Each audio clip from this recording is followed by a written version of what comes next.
Imagine this. If you are also one among the person who was traveling in the Titanic ship, and when the Titanic ship sank, you are saved miraculously by a lifeboat. Would you jump into the freezing water again? Never, right? Let me introduce you a person who did that. John Harper. He was a pastor. His age was 39. He was traveling with his daughter and his niece to Chicago to preach the gospel in Moody Church, which is located in Chicago.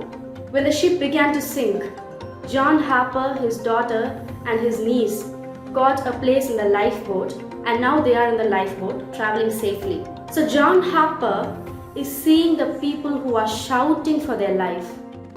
The people who didn't get the lifeboat, the people who fell from first floor, second floor, or third floor, they didn't get a lifeboat.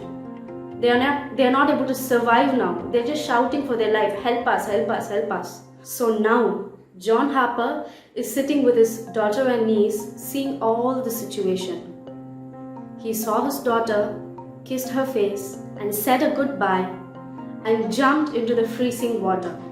Imagine this. Who would do this? Do you know what he did after jumping into the water? He started to preach Jesus Christ to each and everybody who was drowning in the water.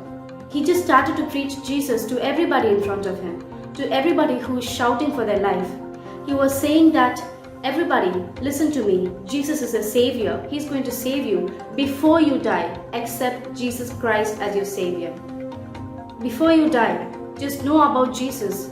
Before you die, just hear my gospel. He was saying all these things amidst of thousands and hundreds of people who are drowning in the water. John Harper is said to be wearing a life jacket because he was already in a lifeboat. He would have already been given the life jacket. So he's already wearing a life jacket and preaching about the gospel to the people in the freezing water. So what happens is there's a person who's drowning near him. What John Harper did was, he gave his lifeboat to the person near him, and he said gospel to that person also. And that person was survived from the tragic incident, and he is telling that I saw this person and he gave his life jacket to me. And that person is also telling that night I was saved twice. The first time is when he gave his own life jacket to me without worrying about his life. And second time when he sent me the gospel. It seems that John Harper was telling that, take my life jacket. I'm not going down. I'm going to go up to the heaven after telling the gospel to you all people.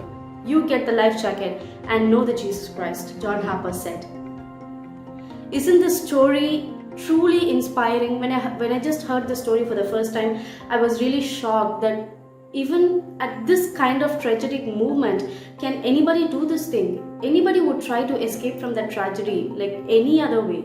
But he had such a fire inside him to lose his life, seeing people dying in front of him and knowing himself that he will die if he's going to jump into the freezing water and nobody's going to help him right now. He had that fire, he had that faith. The people who survived in the other lifeboats, after they survived and came to the other end, they were telling that this man John Harper was preaching the gospel to all the people who was drowning, and he was specially speaking about Acts 16:31. The story of John Harper is written in the book of the Titan's Last Hero, and it was published by Moody Adams. May we all have the fire that John Harper had. Thank you for watching this video. Please like, share and subscribe if you found this video helpful. Thank you.